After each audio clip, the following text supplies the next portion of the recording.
Hello and welcome to the 40th episode of Tailoring in Conversation.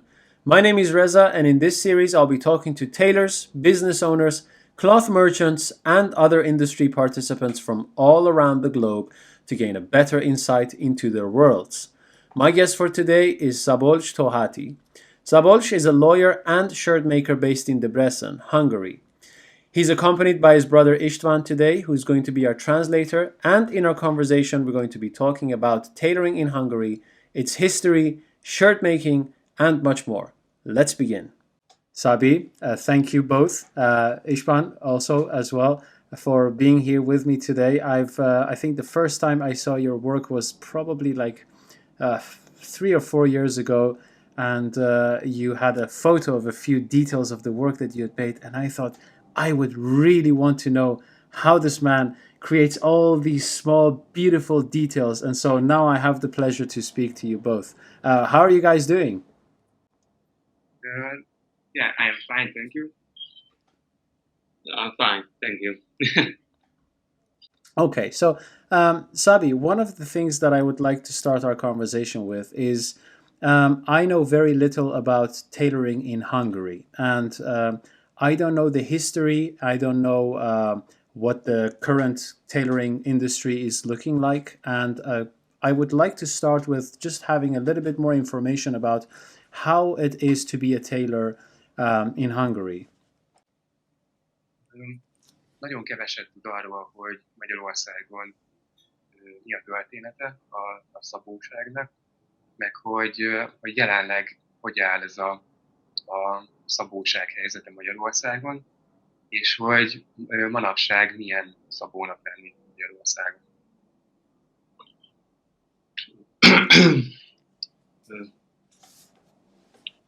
Régen ugye királyság volt Magyarország is, és jóval nagyobb volt az országnak a területe, és akkoriban volt egy olyan polgári réteg, akinek meg volt erre az igénye, és akkor olyan szinten nem volt, mint Londonban, de Európán belül egy nagyon magas szintű, a hírek szerint magas szintű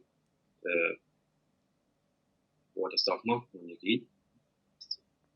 Yeah, so in old times in Hungary, Hungary was a kingdom, and Hungary was way bigger than today. And during those times, there was a civil population in Hungary which had the money and the needs for these quality tailored clothes in Hungary. Most csak röviden szeretném felvázolni a mai helyzetig. So Sabi wants to elaborate, like in not too much details, how it progressed in Hungary until today. Sure. Ez a szakmának mondjuk úgy az európai szintű léte, úgy, az körülbelül 1950-ig tartott. So tailoring in Hungary, on a European standard, was until like 1950. Akkor megszűnt a királyság, és mi egy kommunista ország lettünk. And after that, the kingdom ceased to exist, and then Hungary became a communist country. És azután pedig, aki szabó volt, azt vagy kényszerrel, vagy egyéb módokon, de bevonták őket a szövetkezetekbe, amik állami tulajdonban voltak. Yeah, so after that, if somebody was a tailor in Hungary, they forced them, by actual force or by other means to join to these joint communist operations in Hungary. Volt 56-ban forradalom, volt szakmában nagyon sokan kimentek nyugatra. There was a revolution against communism in 1956, And during those times, many tailors left to the West.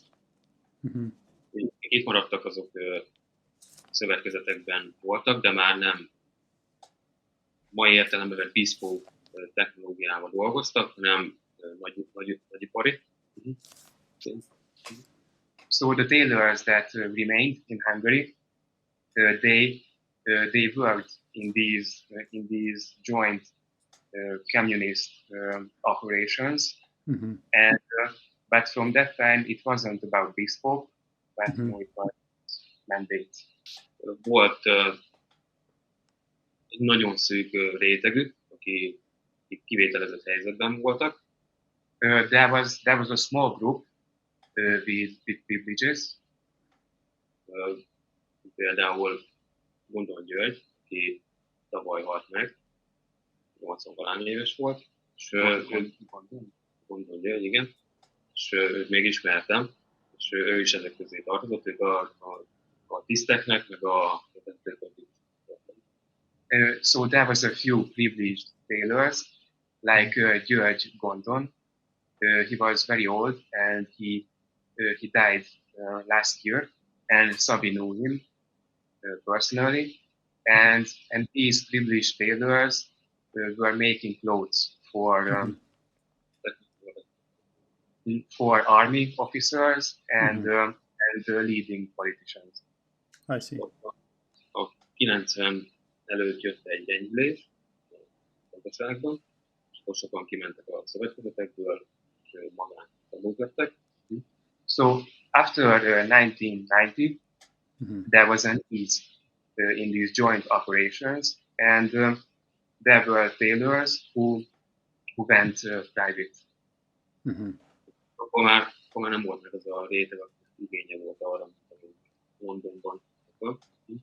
But unfortunately, in those times, there were in the population there weren't people who would need this level of clothing like in London.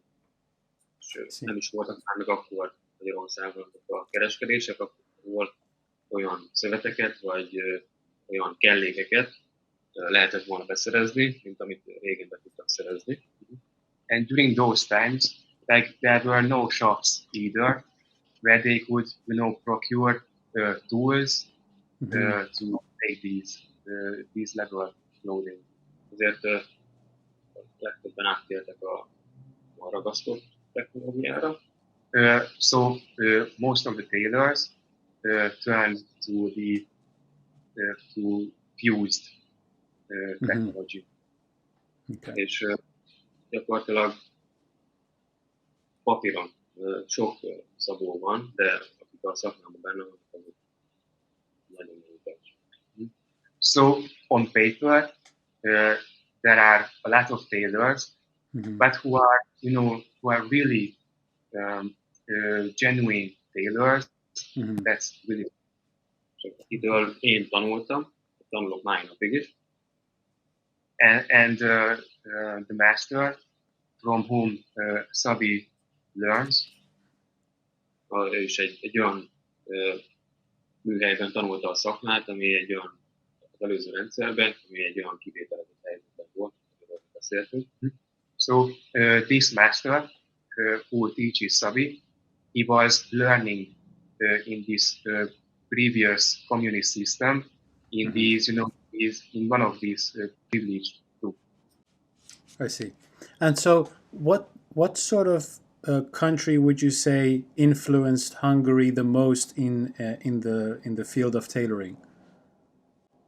Szerinted melyik ország volt a legnagyobb hatással Magyarországra? A szabóság. Az angol. The English. Oh, so English tailoring is very popular in Hungary. Szóval az angol lenne az, ami kezdhet Magyarországon. Among the people, it's popular. Nem, az a világ már elmúlt. Yeah, so that world is over. It was during old times. the English impressions, but today I see. it's not. Okay. Now, what would you say the current landscape is like? Are there many tailors in Hungary, and is it easy to learn tailoring at the moment? If I would live there, what sort of routes would I have to learn the profession? Hogyha most Magyarországon valaki akarna tanulni szabónak, ez egy könnyű dolog, és hogy ezt hogy követünk, milyennek az útja. Az iskolákban a szakképzési rendszer azt tönkretették teljesen. Yeah, so in tailoring, school tuition is really degraded. Mhm. Nincsenek már olyan szakemberek, akik ezt meg tudnák tanítani. Yeah, so there are no genuine craftsmen who could really teach this. Láttam belülről ezt a rendszert, mert én beiratkoztam, és elvégeztem, hogy legyen egy papírom arról, a szakmáról. Yeah, Sabi knows this because he was inside, because he needed a paper that he is officially a tailor, so he actually needed to go through this system, and he knows what's going on. Amit én tudok, azt magánúton tanultam meg a mesteremtől. Yeah. So what he knows, he actually learned privately from the master. Meg a mesteremen kívül pedig mondjuk ilyen saját kínomon, ezt fogod lefordítani? Yeah. Saját kínomon rengeteg másoknak a munkáit tanulmányozva, meg kísérletezve. Yeah, and besides learning from his master, it was trial and error. Looking at other people's work on the internet and trying to figure out how it's done. Rendeltem a Angliából olyan használt kereskedésből ruhákat, amik a Sevilleról készültek. And he also ordered clothes from England, used clothes, which was made on Seville. Én azokat szétszedtem, hogy lássam, hogy hogyan készültek. Yeah, so he dismantled these to see how it was put together. Illetve a korábbi, a régi rendszerekben készültek magyar nyelven szakmai könyvek, azokat beszereztem, és azokat is végigkísérleztem. So in the old system in Hungary, there was these old books, and he bought these antique books, and he was planning how to do this. Great. Now you said that he needed a paper. What sort of paper are we talking about? Is this a paper you need from, for example, the government so that you can have your own shop, or what sort of paper are we talking about? Amit elvégeztem az iskolát, mi ez a papír? Milyen értelem a papír, hogy te csak ezzel nyithatsz boltot, vagy... Igen. Yeah, so it's a government requirement to go to the school and to earn the certificate. Kétféle feltétele van annak, hogy valaki ebben a szakmában tevékenykedjen. So actually there are two legal requirements to operate in this field. Az első az, hogy annak, aki csinálja neki, van egy olyan papírja róla, hogy férfi szabó. So one thing is somebody who az, aki maga nyitja az üzletet, vagy neki van róla egy papírja, hogy őt szakma felé. Yeah, so the person who opens the shop, he needs to have a certificate or the other thing. A második pedig az, hogyha van egy alkalmazottja, akinek van ez a papírja. Yeah. Or he or she has an employee who has a certificate. De ezt én sose akartam, mert akkor örökre rá lennék utalva valakire. Yeah, but Sabi wanted his own certificate, so he doesn't depend on somebody else to do this. Yes, that makes sense. So just to confirm, the certificate is given by a tailoring school or some other external organization that assesses whether you are or not a tailor. How does that work? Szóval ez hogy működik, hogy ez a szabóiskola adja neked ezt a papírt, vagy pedig egy kívülálló szervezet ellenőrzi ezt? Ez egy államilag fenntartott iskola, és iskola rendszeren belül. So basically this is a government financed school system, and this is where you can learn certain type of trades, and tailoring is one of them. Két éven keresztül esti tagozaton. So Sabi learned this for 2 years, during school besides work. Okay. So last question about this topic, and then we'll move on to Sabi's own work. Who are on average, what type of people buy bespoke clothing, whether shirts or jackets in Hungary? Is it international clientele? Is it local clientele? And what sort of jobs are we looking at? What kind of jobs do these people have? Yeah, in general, yes. Szóval most Magyarországon mit mondanák, hogy milyen emberek vásárolják Bespoke ingeket vagy zakókat? Külföldiek, vagy magyarok, és hogy ezek az emberek mivel foglalkoznak?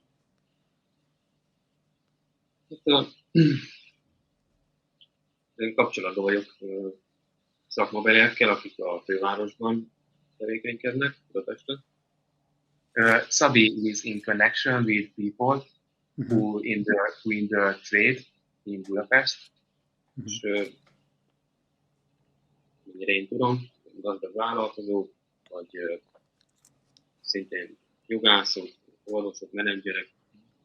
So basically these people are like wealthy entrepreneurs or doctors or lawyers. Nekem az ügyfeleim az én baráti, meg rokonok. And Sabi's clients are mainly his friends or his broader acquaintances and family. I see. Okay.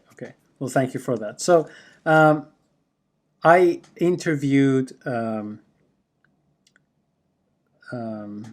Francis, and Francis is also a tailor. You may have seen his work on Instagram. He is also a lawyer, and so what I found interesting is how did you, as someone who studied law, get interested in tailoring enough to pursue it and go through the hardships to actually learn it? Because they're very two difficult professions.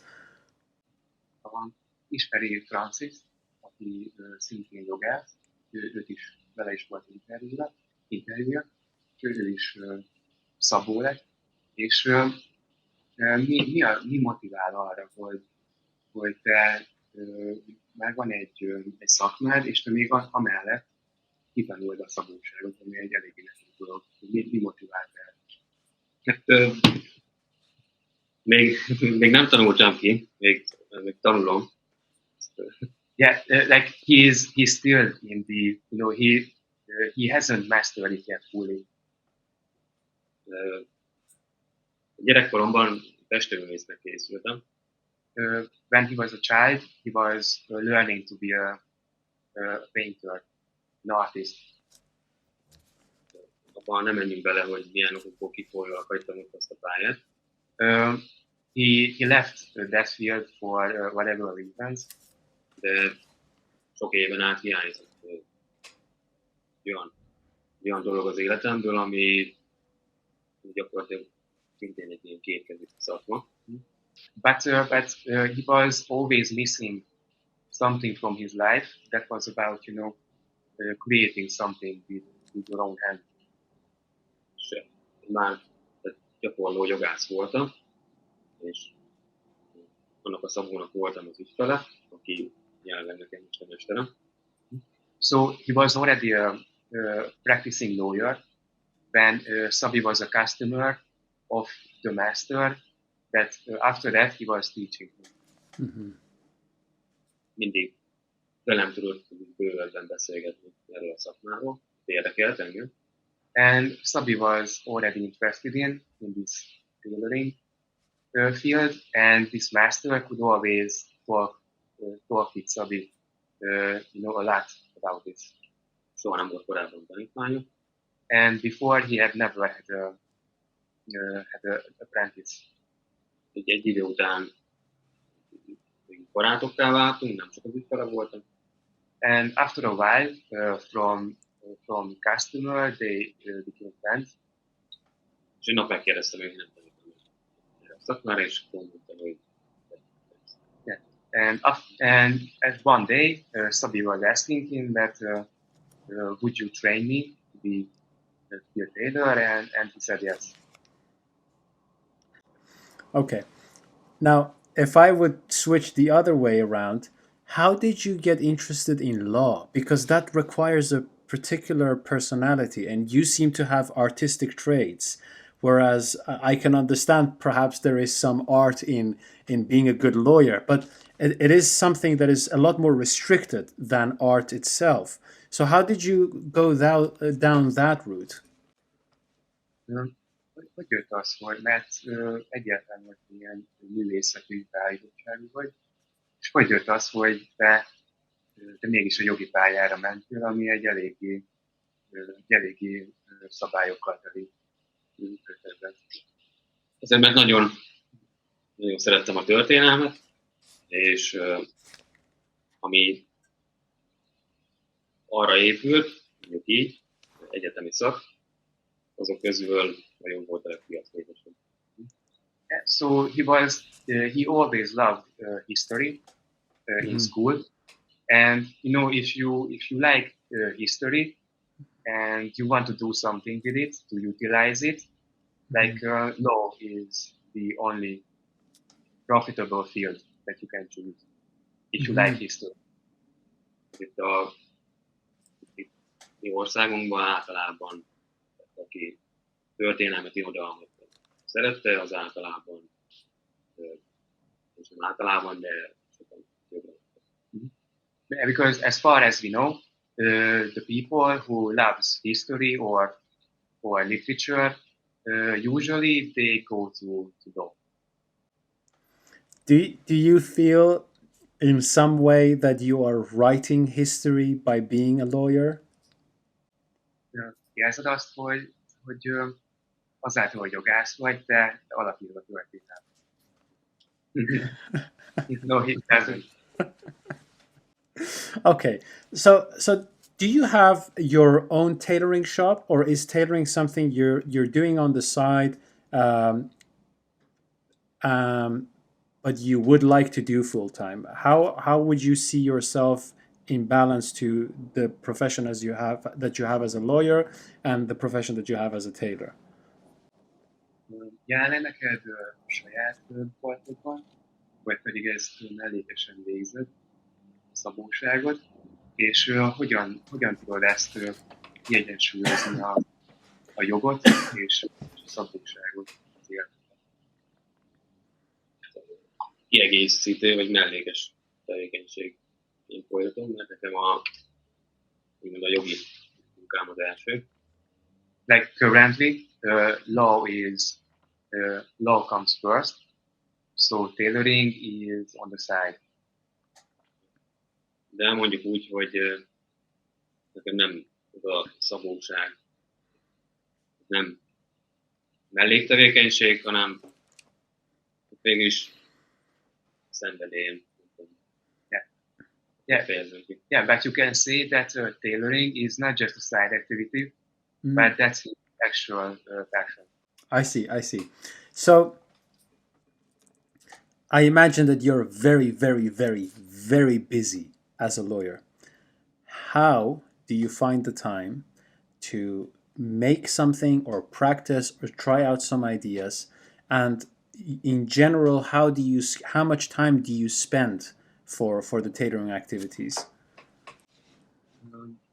Biztos a jogi tevékenység biztosan nagyon sok időt leköti, és hogyan tudod ezt menedzselni, hogy nincs időd a szabóságra is, és úgy nagyjából mennyi időt vesz igénybe a szabóság rész? A szabóság része, hogy mennyi időt vesz igénybe, az meghatározhatatlan. You can't really define how much time does it take, the tailoring part. Igazából, amikor csak tudok, azzal tudok. Basically, whatever time he has, apart from law, he does tailoring, like all his time that he can. Nincs fix időhöz kötve, az, hogy egy darabnak ennyi idő alatt kell elkészülnie, vagy hány próba után kell elkészülnie. There isn't a fixed range, like how much time he has to spend to make a certain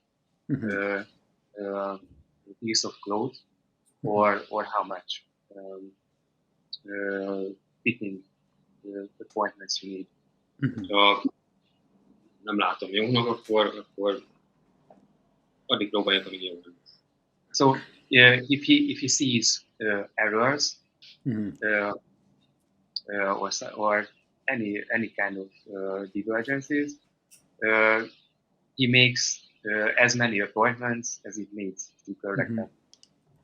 Jelenleg inkább a szenvedély viszi ezt az egészet előrébb. So currently the main motivation is passion. Még igazából az árképzés az nem tükrözi azt, hogy milyen sok munka van ezzel. Yeah, so pricing, since it's a passion, it's a number one, it's a passion. So pricing isn't set by the time that it spends. Jelenleg. Currently. Ez a jövőben változni fog. But in the future, there will be adjustment. De én ezt minden egyes darabot, mindegy küldetésnek tekintek. Yeah, but he considers every order, every piece of clothes it's a quest. Mivel mindig tanulok valamit. Yeah, because he always learns something. If you have very little time, and tailoring is not something one can do in like 2 minutes and then get over with. It usually requires at least a few hours, sometimes a full day, most of the time. If you do have limited time, how do you make sure that you make the best use of that time so that it doesn't go to waste by, bad preparation perhaps, or some unexpected thing that happens? Ő is tudja, hogy általában a szabósághoz nem elég 7 perc, nem órák kellnek és napok kellnek hozzá. És hogyan tudod az arra szánt időt a lehető legjobban kihasználni, hogy ez a lehető legjobban teljen a szabósággal?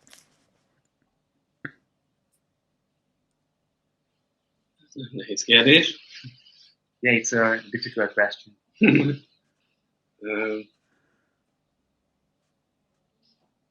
Nem tudok erre választ adni, mert mint mondtam, amikor csak lehet ezzel foglalkozok. He can't really define it because whatever time he has, he just focuses on tailoring. De soha nem kapkodok semmivel, mivel a tapasztalataim szerint az még soha nem vezetett jóra. Yeah, but the most important thing is that he always takes his time. He doesn't lose control because as far as he knows, that produces errors and damages. Azt szoktam mondani, hogy aki tőlem akar ruhát, azt akarja, hogy jó sikerül, akkor kell. So he always says to his clients that if you want clothes from Sabi, then you need to expect wait. Okay, well that's good. I mean, at least we know you're not rushing it with the limited time that you have. Igen, szóval megértjük, hogy nem sieted el, és One thing I'm very curious about is every profession has a set of skills that one develops when you're kind of like involved in that profession all the time, 24/7. And sometimes there are different professions which don't look like one another at all, but they have certain skills that one can develop in each one of them that overlap. What I would like to know, what I'm very curious about is, first, what sort of skills have you developed as a lawyer that you could highlight, and in what ways do you think those skills have helped you with tailoring in whatever way? Tehát minden szakma különböző tehetséget vagy karakterisztikát követel meg. És szerinted mi az a tehetség vagy karakterisztika, ami segített neked, amiben a jog segített neked fejlődni, és mi az, amit ebből ki tudsz használni a szabóságban? Tehát mit tanított neked a jog, amit fel tudsz használni a szabóságban? Nem a jogból indulnék ki. He wouldn't start with law. Nem a gyerekkoromból, amikor festőművészre készültem. It's rather the painting what he was pursuing when he was a child. Akkor volt egy tanárom, aki külön foglalkozott vele. Because he had a teacher who dedicated time only for Sabi. És én tőle kaptam meg azt, amit ebben a szakmában a szabóságban tudok alkalmazni. And this person developed skills in Sabi that now he can use in tailoring. Ha nevesíteni akarjuk, akkor a precizitás, a részletekre való figyelés, az arányozás. So if you want details, it's precision, the attention to details, and so the discovering the ranges and the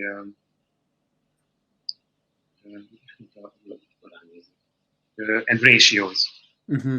Proportions. Yes, proportions. I see. So, would you say that you approach tailoring more like an artist or like a technician?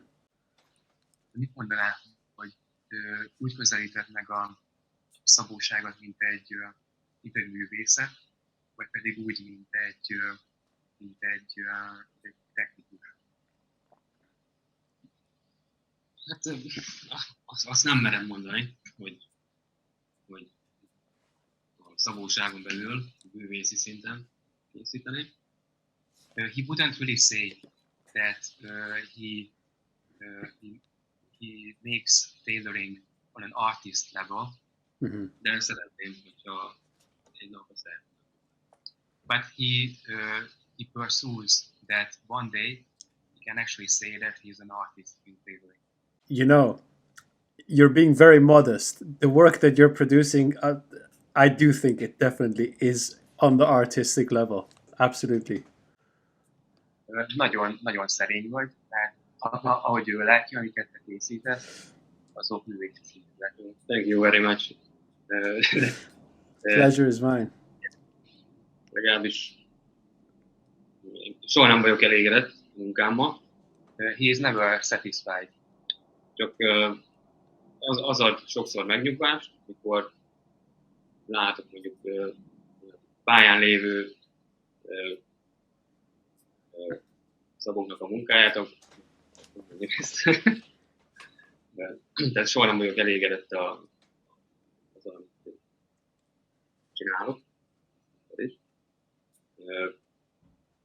De hogyha látok egyéb pályán lévőknek a rossz munkáid, akkor mindig elgondolkodom, hogy csak rossz.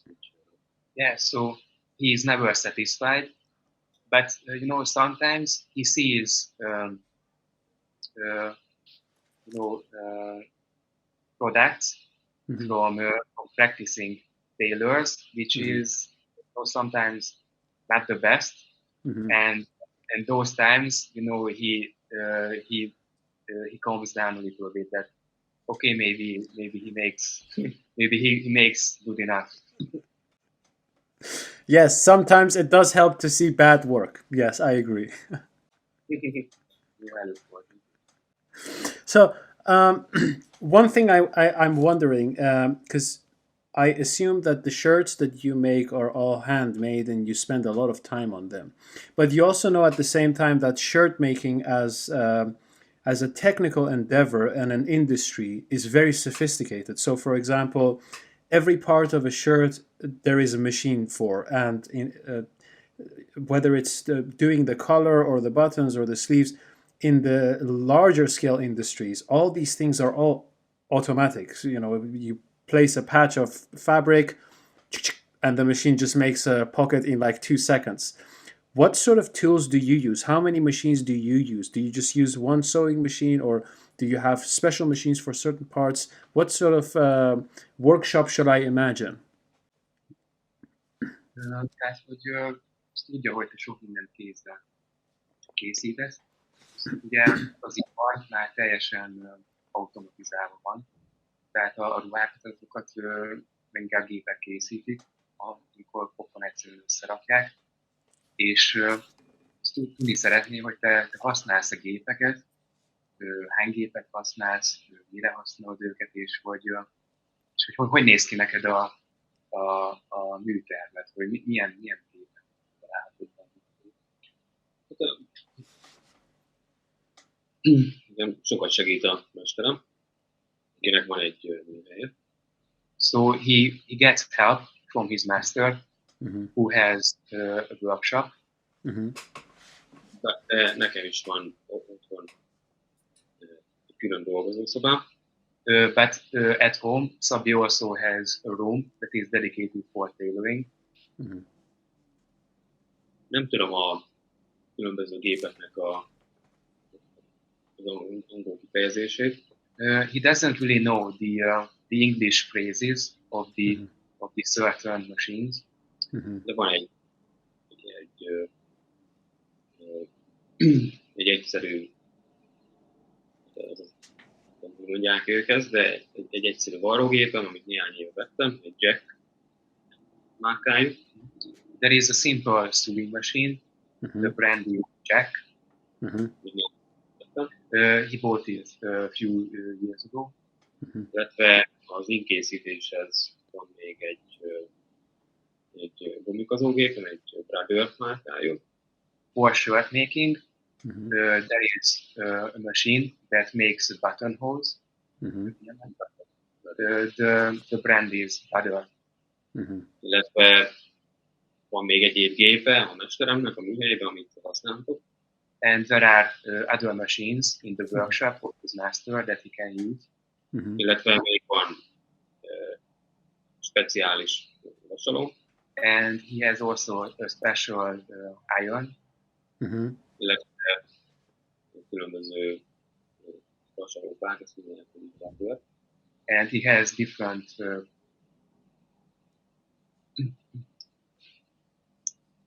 and for the iron he has different clappers. Meg sok apró dolog, ami az a szakmához kell. And many smaller tools that this trade requires. Ha pedig egy öltönyt vagy nadrágot akarok kiszabni, amihez nagyobb hely kell, akkor a műhelyét. And when he makes a suit or trousers that need bigger space, then he always goes to the workshop of his master. I see. So would you say that just for me to understand your way of working, would you say that if you would make a collar on a shirt, would you say that all the areas around the collar of the shirt are made on the simple sewing machine, or do you have a special machine that does certain parts around the collars as well? Mit mondd el, amikor a galért csinál az énnek, akkor speciális gépet használod, vagy pedig több gépet is használsz, hogy a gallénak különböző részét elkészíti. Nem, tehát ez, ami rajtam van, ez a ragasztási gallér. So currently what Sabi is wearing, he made this shirt, and it was made with floating color. Úgyhogy ezen csak a speciális gépen. So on this one, only the buttonholes that were made with the machine. Oh, I see. Okay. It's a special machine for the buttonholes. Nyilván a része az egy egyszerű alapítva. And the other parts of the shirt is made with a simple sewing machine. Tehát, hogy hol össze van állítva, azokkal leírom neked.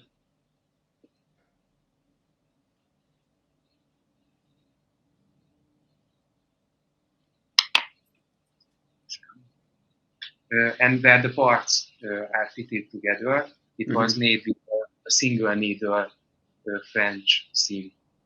I see. Tehát ez nem kell speciális gép. So for that part, you don't need a special machine. Correct. Okay. So I was surprised that for some reason I thought you only made shirts, but I was surprised to see that you also make coats. Which one did you learn before the other? Did you learn them both at the same time, or were you making coats before you started to make shirts? Meglepődött, hogy te nem csak ingeket csinálsz, hanem zakókat is. Kót, kabát. És még volt előbb kezdtél el inget, vagy utána a zakót, vagy pedig egyszerre a kettőt? Amikor elkezdtem ezt a szakmát magánúton, mesteremnél, when he started this trade privately from his learning from his master, akkor még ismerkedtem az egyszerű varrógéppel is. You know, he was getting familiar with the simple sewing machine. És akkoriban designer márkáknak a ingébe jártam. And during those times, he was wearing, shirts from designer brands. És volt a kedvenc ingeim, azok Tom Ford ingek voltak. And his favorite shirts were Tom Ford. És azon nagyon szépek voltak a varrások. And the seams on those shirts were very well made. És amikor megvettem az első varrógépemet, and when he bought his first sewing machine, akkor mondta a mesterem, hogy ha egy inget ugyanolyan szépen meg tudsz varni, akkor utána nem lesz kihívás a gépi munka egyik oldalon. And then his master said, if you can make a shirt that quality, like the Tom Ford one on the simple machine, then you will have no challenge with the other type of machines. Nem lesz kihívás a gépi munka más oldalon. There were no challenge with the machines on other types of clothes. Úgyhogy amikor ez sikerült, tehát szép ingeket vartam. So when he could make beautiful shirts with the sewing machine, csak akkor utána jött az, hogy akkor a zakók, nadrágok, stb. And then came the trousers, the coats, made by hand. Which one does he enjoy most to make? Még ruhadarabot szeretne a legjobban készíteni.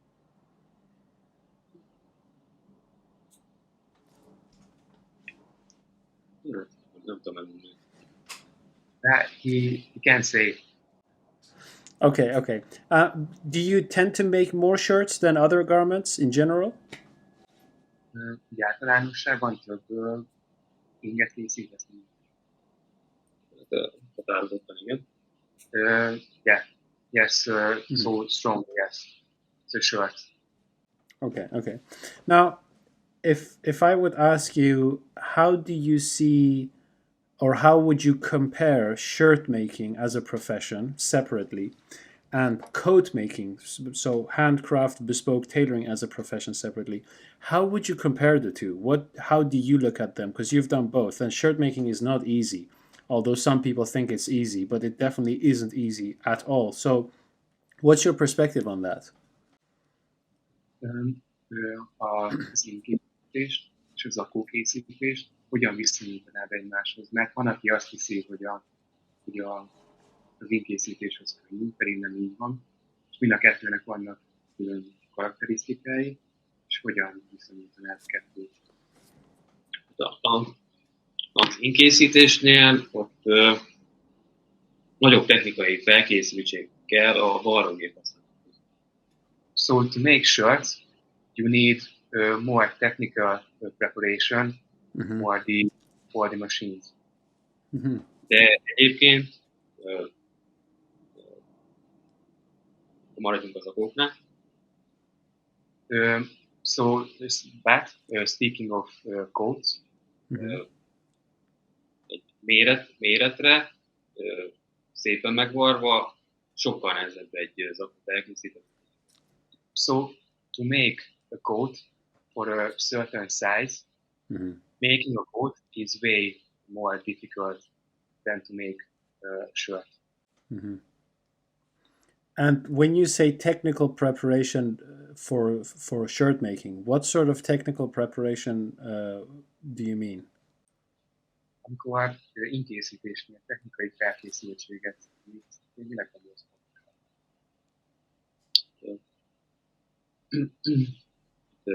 Mivel csak a gumikokat leszámítva, csak egy gumikokat leszámítva, csak egy varrógépet használok, ezért minden varrást, minden részletet egy géppel kell megoldani. So apart from making the buttonholes, you make everything with one sewing machine. So apart from the buttonholes, you need to prepare everything with one machine. És ezért mindenhol egyenletesek, hogy szépek legyenek a varrások, ezért ügyesebbnek, meg ügyesebbnek kell, hogy jobban kell figyelni.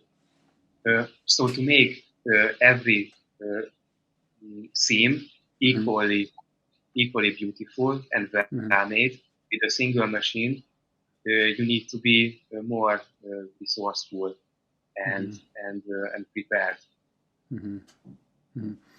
To make every different kind of seams equally beautiful with a single machine.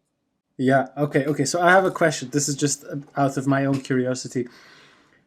When you're on the sewing machine and you're about to sew, let's say, very close to the edge of any part, do you use particular tools to guide the needle and the edge of the fabric so that you never deviate from your line? Or do you just have a lot of skills in controlling the fabric on the sewing machine?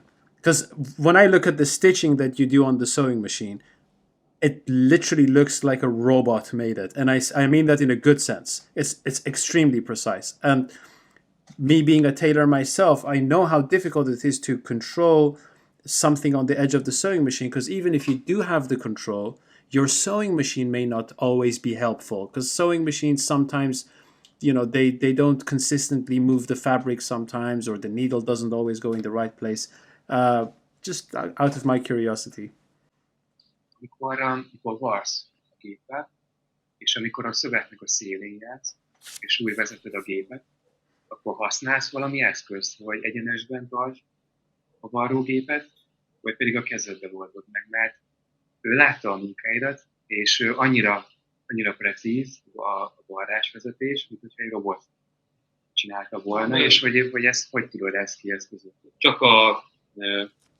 Csak az oldalvarrásnál használom egy speciális talpat, de egyébként sem. Csak az oldalvarrásnál használunk egy speciális varrótalpat. He uses only for the side seams, just one certain sewing sole. De egyébként but only the side parts, but no different parts, just that one. Okay, that makes sense.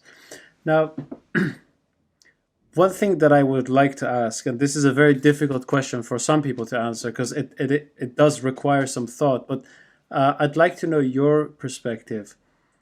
The question is simple in being the question that it is, but I guess the answer is a bit more complicated. Why do you make things? How does making something help you to express yourself? And if it does help you to express yourself, what exactly are you expressing? Ez egy ilyen egyszerű kérdésnek tűnik, de nem az. De miért készítesz dolgokat? Hogy mi az oka, hogy te bármit te készítesz dolgot, és mit akarsz ezzel kifejezni magadból?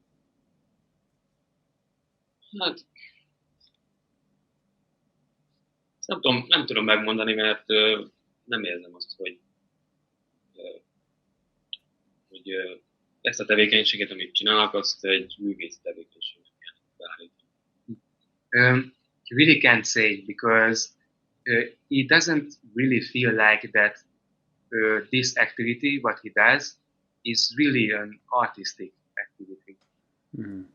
És ezért olyan mélyebb tartalmat nem érzek. Currently, he doesn't really feel a deeper meaning. Mm-hmm. De mindenképpen azt szeretem, hogy legutóbb is mondta valaki, hogy már csak az én ingyeimnek akarja oldani. Yeah, but you know, it's a really good feeling for him when, like, one of his customers said that from now on he only wears shirts that Szabi makes and nothing else.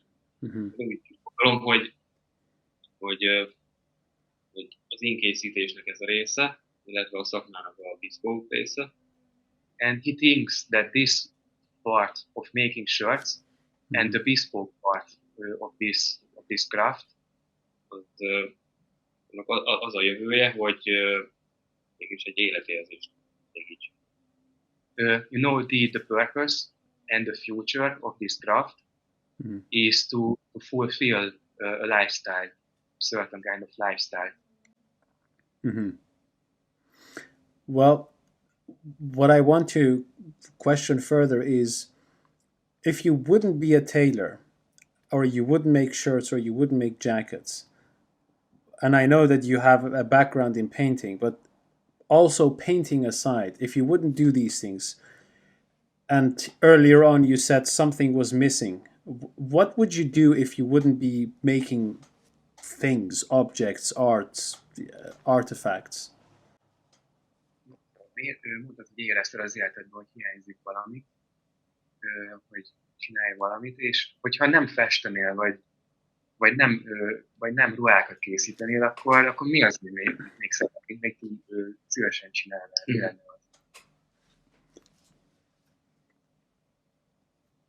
Hát, szintén egy kétkezi dolog, például a plastikai sebészet. He can only think another thing which you can make with your hands is plastic surgery.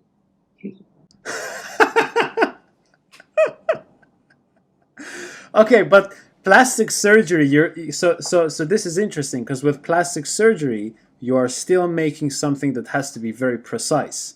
And is that precision something that you like? De ez is egy olyan dolog, ahol nagyon aprólékosnak, precíznek kell lenned. Szóval ez a precizitás, ami neked ez mindig szükséges dolog? Yes. Yeah, definitely. Would you say you're obsessed with perfection in aesthetics, let's say? Tehát, hogy neked I'm sorry, like, can you repeat it? Sure. Are you obsessed with aesthetics being perfect? Tehát, hogy te, Visual, with visual things being perfect, yeah. tehát, hogy te megszállott vagy abban az értelemben, hogy ahol a kinézet számít, hogy te tökéletesnek kell lenni. Mégis mondhatjuk, hogy igen. Yeah, yes, you can say that. Well, that does make sense because it's very difficult to be a good shirt maker if you're not obsessed with perfection. Although it is easier to be a tailor, just like a coat maker, if you aren't that much of a perfectionist. Igen, szerintem, hogyha kell ahhoz a tökéletességre törekedj, az kell az inkészítéshez, viszont a kabát vagy a zakókészítés az ott már nem annyira alapfeltétel. Nem így látom. He thinks differently. Tell me. Például összehasonlítva, például ezáltal a napjaink egyik legtehetségesebb szabójának tartom, és abban a műhelyben, ahol ő dolgozott, ott határozottan sokkal szebb zakó készülnek, mint egyéb műhelyekben. Yeah, because if you compare your workshop and if you look at the coats and jackets in your workshop, Nem tehát kezdjük előről, hogy, I'm sorry. hogy meglep, hogy ezt mondja, mert őt a napjaink egyik legtehetségesebb szabójának tartom. He's surprised that you say this because he considers you one of the best tailors our times. És az volt a meglátásunk, hogy abban a szabóságban, ahol ő dolgozott, a Csitleboró és Morgan. And he thinks that the tailor workshop that you worked with, what he mentioned, a Csitleboró és Morgannél, ott határozottabban sokkal jobb, és képek alapján tökéletes állású ruhákat készítettek. At that workshop, you definitely made like perfect looking pieces of clothes. Like, well, thank you. That's very kind of you to say. És például, aki szintén ott dolgozott, Michael Brown, ő is szintén kifogástalan ruhákat készít. Yeah, and the other tailor who he mentioned worked at the same workshop that you did, and all his works are like perfect, flawless. Nekem nagyon tetszenek azok a ruhák, ahogy állnak, meg stílusában is. Szabi really likes how those clothes fit and the style of those clothes. Még a Csitleboró és Morgannél készülnek, vagy which were made by Michael Brown, or the workshop that he worked with. Yes, well, the reason why I said that perfection is important for shirt making more than for coat making is that with shirt making, you don't have the interlinings that are hidden. Everything that you see is what you see, and so the stitching becomes extremely important once the fit is done right. It's really the stitching and the lines and the neatness of the edges that really matters, let's say. But with coat making, you can get away with a lot of bad work on the inside, you see.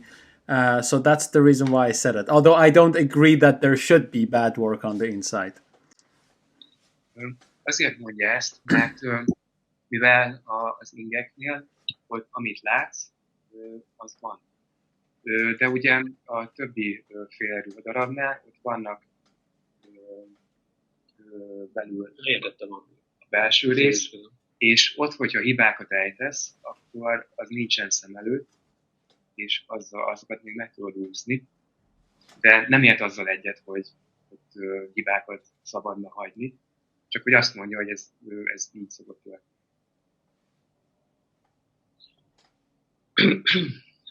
Nyilván ez így van.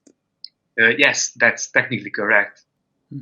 Meg egy ignél a utólag sok minden nem is lehet kijavítani. And with the shirt, after finishing the shirt, there are certain things that you cannot fix. De függetlenül egy ignél az anyagi felelősség az jóval kisebb, mint egy öltvény. But with the shirt, the responsibility with the fabric is way less. Az anyagi felelősség. Oh, no, the responsibility with the finances is lower than with the coat. Yes, that's very true. So this is something I definitely would like to know your perspective on. You know, every type of job, every career way requires some form of intelligence. Now, I don't mean that in a blurry way. What I mean is, for example, you may be a very smart person, but if you don't have certain perspectives, maybe you can't become a banker, like a successful banker or a successful lawyer or a successful artist. My first question is, if I would want to become a lawyer and I would ask you, I said, Sabi, I want to become a lawyer. What sort of intelligence do you think I would need? What sort of things would I have to be good at naturally to become a lawyer? What would your answer be? And then follow up, what sort of intelligence do you think one requires for being a good tailor? Mindenféle területen szükség van intelligenciára, hogy azt jól tud elvégezni, de viszont a különböző területek különböző képességeket igényelnek, különböző szintű intellektualitást igényelnek, mint mondjuk egy bankár vagy egy orvos, és a többi, és a többi. És szerinted mekkora szintű intelligenciát igényel az, hogy valaki jó jogász legyen, és milyen szintű intelligenciára van szükség, milyen intellektuális képességekre van szükség, hogy valaki egy jó szabó legyen.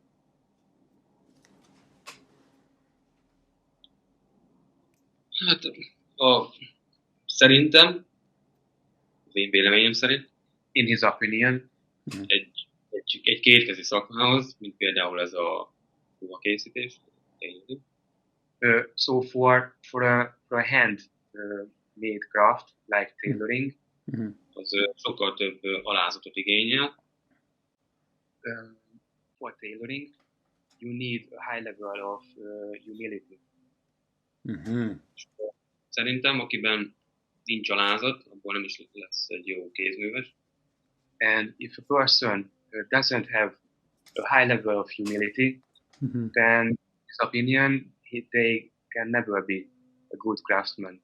Még ezzel szemben, akiben nincs alázat, attól függetlenül szerintem lehet belőle egy jó jogász. But unlike lawyers, which thinks that if you don't have humility, you can still be a good lawyer. That's a very interesting answer. Meg egy jó példát tudnék hozni. And actually there is a good example for this. Például akinek most ingeket varrok, ő egy sebész. Like right now, Sabi is making a shirt for a surgeon. És a barátom azért valamennyire belelát ebbe a szakmába. And as this guy is his friend, he can look into this field. És ő mondta nekem, hogy ez a ruhakészítés az ugyanolyan komoly szakma, mint az ő szakmája.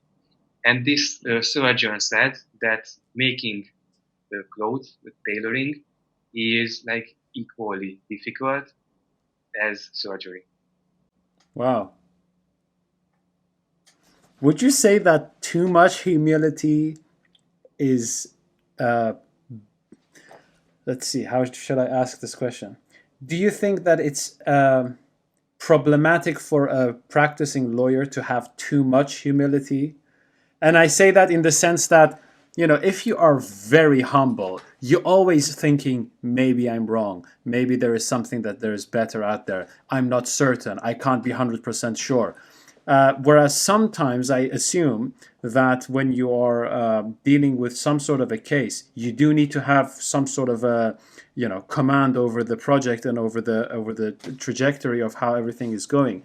And I can imagine that being too humble when you are doing something like that can get in the way. But is that a correct assumption, would you say? Szerintem, hogyha alázatos vagy, és szerény vagy, akkor ugye sokszor megkérdőjelezed azt, hogy neked a munkád az tényleg elég jó-e, meg hibáktól mentese.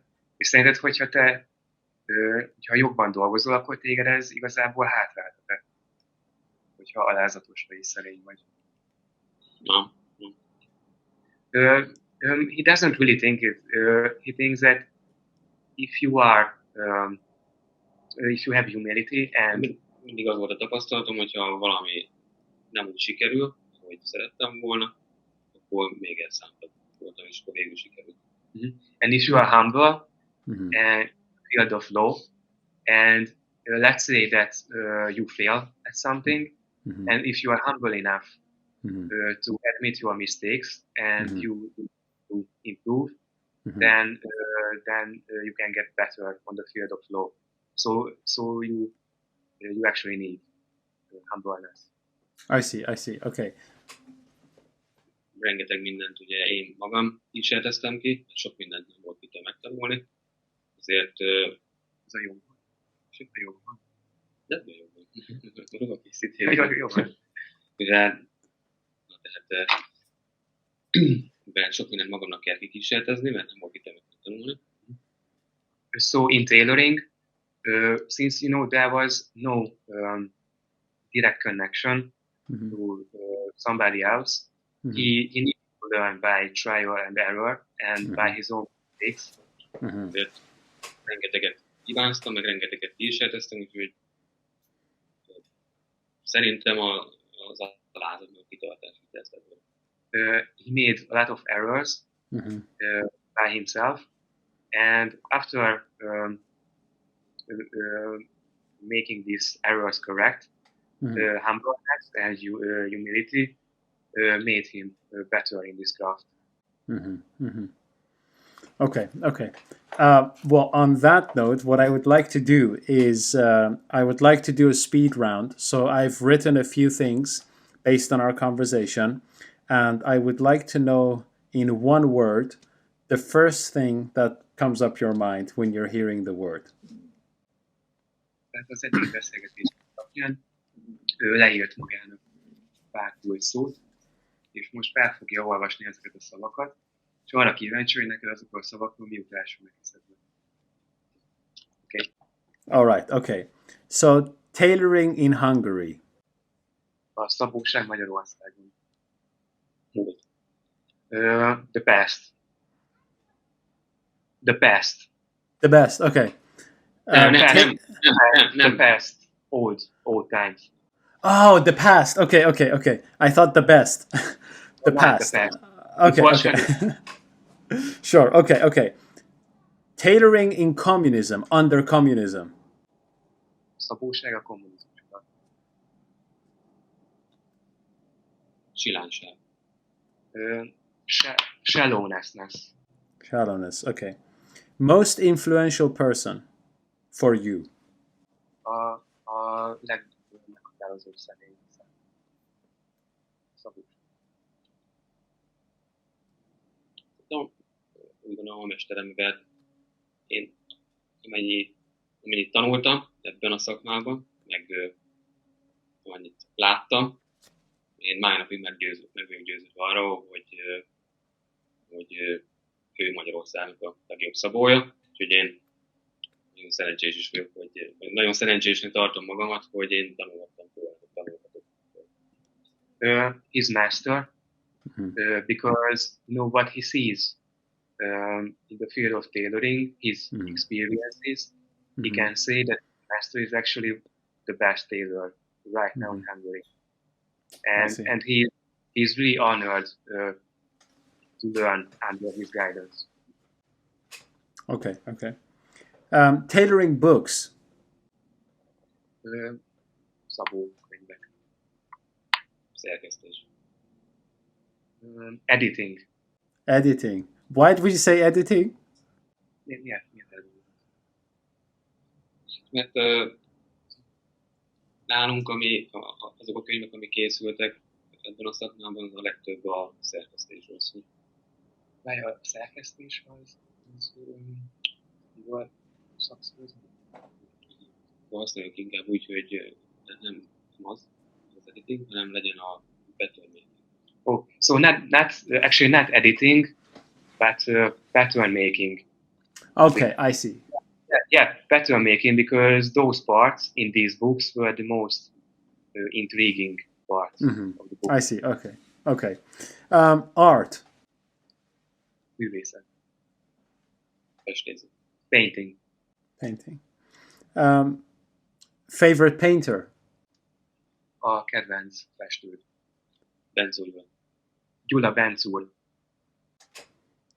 Law. Jog. Bíróság. Court. Time. Idő.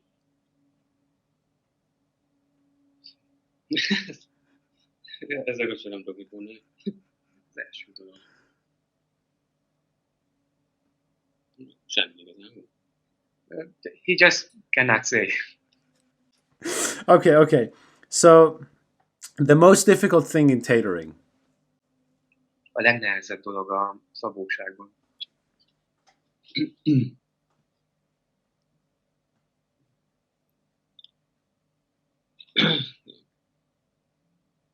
Pattern making and fitting. Okay. Let's say 3 most important skills to have in life.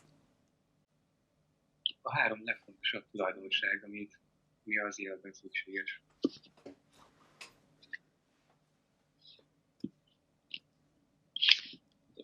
Kitartás. Perseverance. Nyitottság. Openness.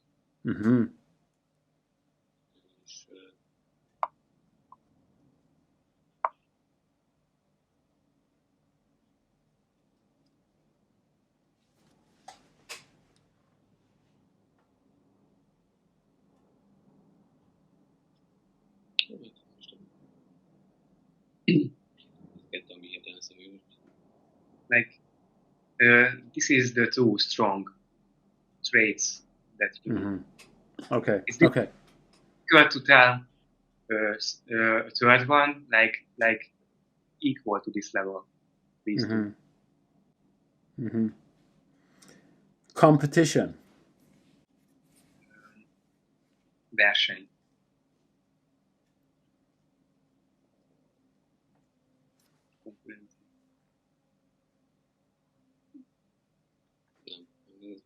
Ezzel kapcsolatban semmi különösebb. It's nothing actually, because currently it's not a factor in what he does. Competition is not there. Okay. Favorite historical figure.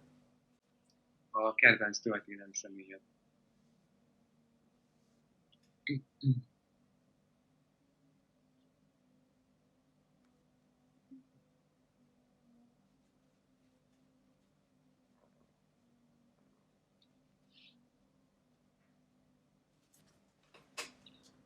Mindenképp valamit, akkor legyen Hunyadi János. János Hunyadi. Who is that? Kicsit beszélünk.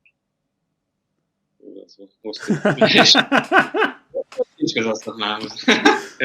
He's János Hunyadi.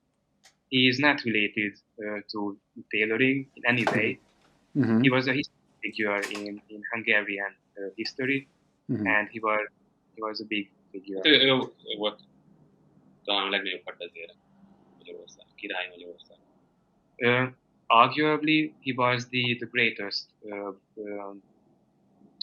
warrior Mhm. of the history of the Hungarian kingdom. I see. Okay, okay. I will look that up. Okay, so then last but not least, Szabolcs To. Mit gondol Szabolcs To? Az majd Mi az az egy szó, mi az? Egy dolog. precizitás. Precision. Precision. Great stuff. Well, thank you both for this conversation. I enjoyed it immensely, and I look forward to speak to you again. Thank you. Thank you. Thank you. And that was Szabolcs. I hope you all enjoyed the conversation. If you'd like to see more of Szabolcs, you can follow the links to his Instagram in the description of this video. If you have any thoughts, comments, or questions you'd like to ask, please let us know, and we sure hope to see you again in the next episode. Until then, bye-bye.